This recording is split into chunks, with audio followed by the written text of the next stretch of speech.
بسم اللہ الرحمن الرحیم. کتونکو السلام علیکم. کتونکو په پروګرام رختیا کې هر کله لکه څنګه چې موږ تاسو ته ویلي دي چې تاسو کتلی دي چې په دې پروګرام کې مختلف ټاپکس باندې موږ خبرې کوو، خو رختیا خبرې کوو. په دې کې موږ سیاستدانان هم راغوښتي دي، تاسو ته موږ کېنولي دي، په دې کې علماء کرام هم راغلي دي، په دې کې شاعران هم راغلي دي، په دې کې د ژوند په هر اړخ باندې موږ رڼا اچوو او هغه حقایق چې کوم دي هغه موږ تاسو ته مخکې کوو.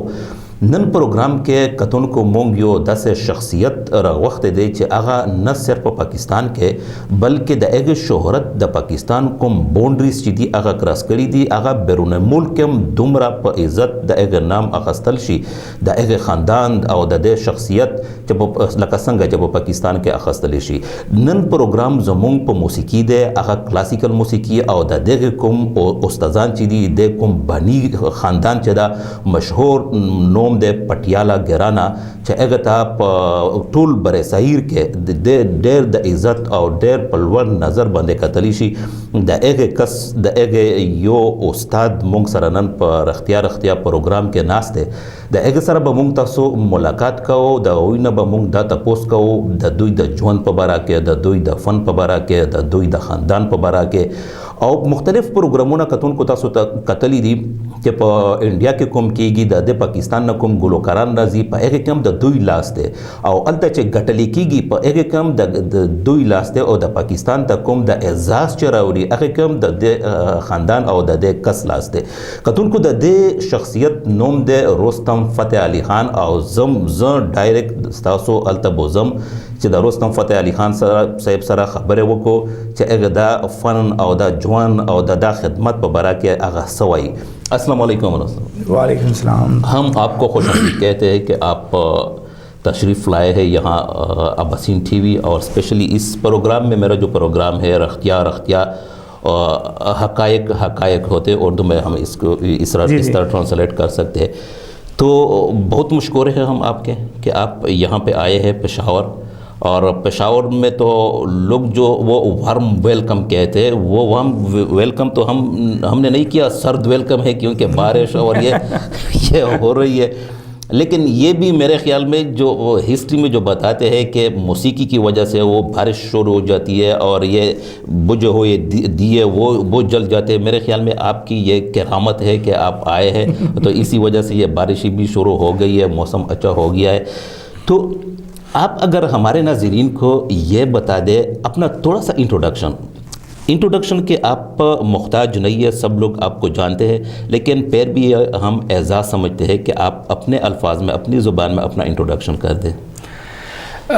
دیکھیں جی، کیونکہ میرا تعلق جو ہے وہ پٹیالہ گھرانے کے ساتھ ہے، اور جو پٹیالہ گھرانہ ہندوستان پاکستان کا سب سے بڑا میوزک کا گھرانہ ہے، آپ کو پتہ ہے. میں استاد بڑے فتح علی خان کا بیٹا ہوں، چھوٹا، مجھ سے بڑے ہیں سلطان فتح علی خان ہیں. اور کیونکہ ہمارا جو میوزک ہے وہ پیور کلاسیکل میوزک ہے جس پہ ہم زیادہ کانسنٹریٹ کرتے ہیں، لیکن اس گھرانے کے اندر مختلف قسم کے آرٹسٹ پیدا ہوئے ہیں اور سب نے ہر طرح کے جانر میوزک کے اوپر کام کیا ہے. کسی بھی قسم کی جو میوزک کی دنیا میں رائج ہے اس کے اوپر کام سب نے کیا ہے. تو میرا زیادہ جو فوکس ہے وہ پیور کلاسیکل میوزک کے اوپر ہے. اور یہ جو پیور کلاسیکل میوزک جس کو ہم کہتے ہیں اس کا اصل نام ہے خیال گائکی. اچھا. تو یہ اگر ہم اس کا جو صحیح نام رکھیں تو وہ بنتا ہے صوفی کلاسیکل، کیونکہ یہ صوفیہ کرام کا بنایا ہوا میوزک ہے. اور اچھا، ایک یہ آپ گائکی کی طرف چلے گئے، تھوڑا سا ہم آپ کے بارے میں جاننا چاہتے ہیں. جی. آپ نے صرف یہ موسیقی کی تعلیم کی ہے یا کوئی اور بھی آپ کی تعلیم ہے یہ اسکول والوں اس کا؟ جی، میں نے MBA ٹیکسٹائل کیا ہوا ہے. اچھا. اور گریجویشن میں نے گورنمنٹ کالج لاہور سے کی تھی. اور اس کے علاوہ میں نے میوزک میں ہمارے ہاں MA کی ڈگری نہیں تھی تو پنجاب میں تو پنجاب یونیورسٹی میں میں نے MA کا کیریکولم جو ہے وہ شروع کیا. اچھا، اب ادھر پنجاب میں موسیقی میں ماسٹر ہوتی ہے؟ ہاں جی، پنجاب یونیورسٹی لاہور میں میوزک میں MA کیا جا سکتا ہے. وہاں پر باقاعدہ یہ سلسلہ شروع میں نے کیا تھا اور میں I am the first classical singer who started teaching MA music Punjab university Lahore. اچھا، اب یہ اگر آپ ہمیں بتا دیں کہ یہ جو آپ آگے اس فیلڈ میں، ظاہر ہے کہ آپ کا خاندانی ہے، تو کس عمر میں آپ نے یہ کام شروع کی اور